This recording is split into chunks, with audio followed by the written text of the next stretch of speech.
Александр Константинович, добрый день. Прежде всего, хотелось бы поздравить вас с круглой датой, 65-летним юбилеем. И автоматически напрашивается вопрос, как вам удается и на международной, и на российской арене выступать весьма ярко и эмоционально? Откуда вы берете столько энергии? Ну, спасибо огромное за поздравление. Конечно, возраст идет, всегда нам хочется быть молодыми. Но, видимо, все-таки из-за того, что я себя чувствую молодым, потому что востребованный сегодня и нахожусь на повседневной работе, с утра до вечера работаю, некогда думать о возрасте, да. Я с молодости так и научился вот всегда работать. Потом сам веду активный образ жизни, да, вот. Утром делаю зарядку, нахожу, люблю утром рано встать и погулять на свежем воздухе или поплавать, где есть возможность. Это вот у меня все привычка со студенческих лет, она осталась. Часто люблю бывать на природе.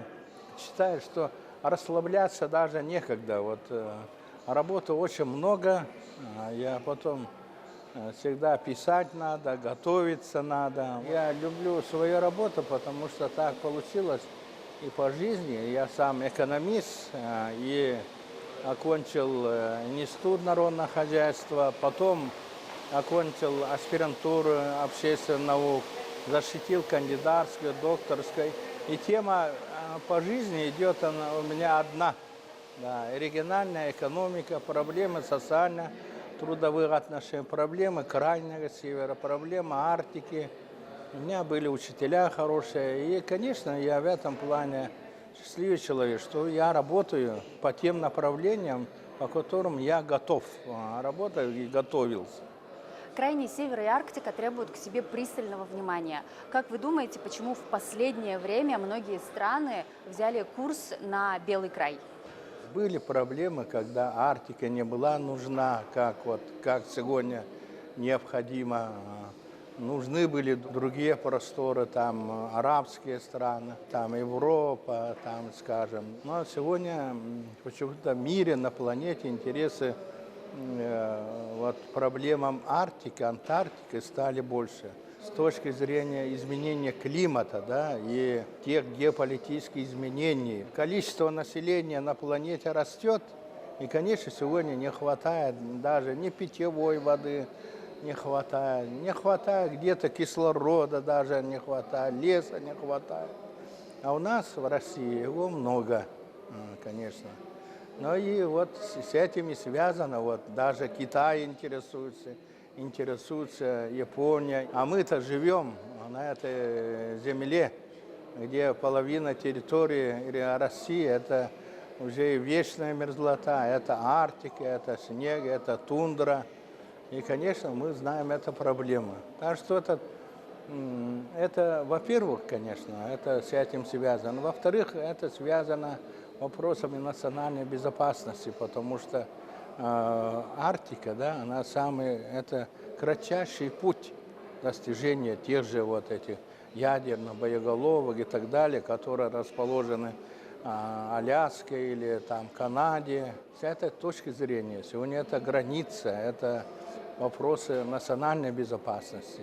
И когда вот уже разговор идет об Арктике, все вспоминают о коренных жителях, народах Арктики, коренных народах Севера, Сибири и Дальнего Востока. Но это хозяева на самом деле, которые всю жизнь исконно жили. Есть понятие циркумполярная цивилизация, культура.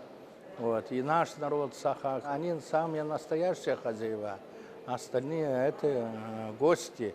И, конечно, и к ним должны относиться как к хозяевам этого мира, этой земли. В конце октября этого года вы провели парламентские слушания, где обсудили стратегию развития Арктики до 2035 года. Скажите, пожалуйста, какие изменения произойдут в Арктике и на севере благодаря этому документу? В целом Арктика, да, меняется, да, вот том числе и коренных народов. Вот сегодня, вы правильно сказали, сейчас готовится основа государственной политики. Сегодня надо, с одной стороны, конечно, радуемся, что все-таки государство повернулось лицом к проблемам Арктики и Дальнего Востока. Это, ну, вы помните, 90-е годы, эти ликвидированные поселки и так далее, это забытый Богом наш крайний север, Арктика, это было страшно. И сегодня все-таки без государства, без государственного протекционизма, поддержки, сегодня очень серьезная работа нужна по возрождению этих поселков, промышленных предприятий. Я сразу скажу, что для этого нужны другие механизмы, источники. Не как раньше, да, вот чисто государство вкладывает это. Есть сегодня понятие государственно-частное партнерство, да, инвестиции. Есть отечественные, есть иностранные инвестиции, которые заинтересованы. Все это Арктика – это же общее достояние, богатство земли. Я считаю, что Арктика, она должна все-таки комплексно развиваться. Не как там точно, да, как раньше севера развивали, да. А сегодня вот с учетом всей транспортной инфраструктуры, энергетики, да, и мониторинга всех, подготовкой кадров, расселения и так далее, более разумно. Считаю, это живое, я его вижу, это вообще север, да, Арктика, это тундра, она вообще, это, конечно, неопознанный край, это богатство, легкие нашей планеты, это очень ранимая, как женщина, как девушка, ее надо очень осторожно надо. Если мы там, опять же, испортим все, вот как раньше было все это, она, конечно, совершенно ответит по-другому, изменение климата и так далее. Если подходить более здесь продуманно, разумно, да, Арктика, она, конечно, послужит человечеству, для людей. Многие сравнивают освоение Арктики с освоением космоса, но даже самым стойким космонавтам необходимо, так скажем, перезагружаться. Расскажите, пожалуйста, как вы проводите свое свободное время и как вы отдыхаете? Не отдыхаю, да, получается. Ну, с семьей обычно мы вот сейчас и внуками больше отдыхаю. Вот, если время найдется, на отдых куда-нибудь ездим, на родину езжу. Но я больше на родину езжу. Это у меня много и региональных командировок и так далее. Я летом обязательно, если не побуду, там на малой родине, республике или в своем районе, конечно, чувствую себя обделенным. Вот это нас так приучили, мы дитя природы. Вот.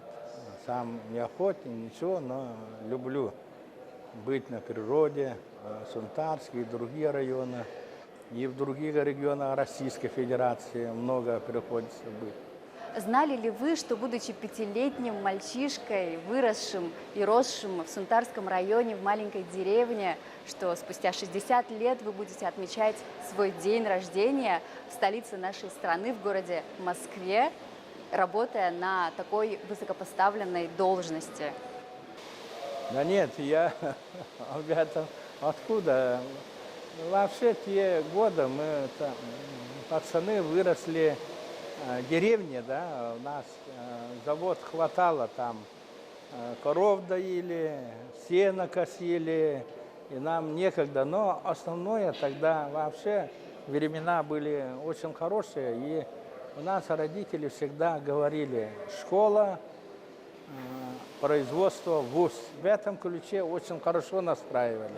Вообще школа, я считаю, в те годы и родители, да, в этом плане подготовки детей очень, я бы сказал, добросовестно работали. Именно благодаря вот школе, благодаря учителям, я очень благодарен им, стал именно вот таким человеком, который стоит сегодня уверенно в Совете Федерации, Сенате. Я считаю, это огромная ответственность. Вот я чувствую. И, конечно, вот, видимо, не случайно вот, меня направили. Уже второй раз я работаю и полностью осознаю огромную ответственность перед своим народом, ну и перед Российской Федерацией. Сегодня особенный день. Как вы планируете провести свой юбилей? Да, я юбилей-то не очень люблю. Я люблю больше организовывать. И так и говорили, я больше организовывал праздники людей и так далее. Но я сам от юбилея всегда выезжал на родину, в Кикей, собирал родственников. Вот. Ну, когда живы были отец и мать, вот сейчас их нет. Ну, ближайших родственников, одноклассников, и там отмечал. Я широко так не отмечал никогда. Я сейчас обязательно, это каждый год все равно езжу на родину, поеду туда, там обязательно отмечу и поклонюсь этой земле. Ну и, конечно, хочу собрать друзей. Вот, друзей уже много. Я выпустил книгу, уже третий том. Я вот это юбилейные дни как бы отчитываюсь. Ну, наверное, больше это перед собой, перед родителями, перед моими знакомыми, перед друзьями, перед республикой. Я вот как я это прожил жизнь, как я отработал. И вот это третий дом, это Арктика, это будущее России. Третий том, эта книга посвящена как раз моей деятельности, парламентской деятельности полностью, с фотографиями и так далее. Ну, успел выпустить. Вторая книга была посвящена больше, когда я работал вице-президентом республики. А первый том – это уже отрочество, там, становление, как бы мой отчет перед и моим народом, перед республикой, ну, небольшой. Я маленький человек, скромный, но хочу, чтобы это тоже было мой вклад. Обязательно юбилей же не для того, что там как-то его праздно отмечать. Это прежде всего работа. В какой-то степени мы должны отчитаться о проделанной работе, о жизни.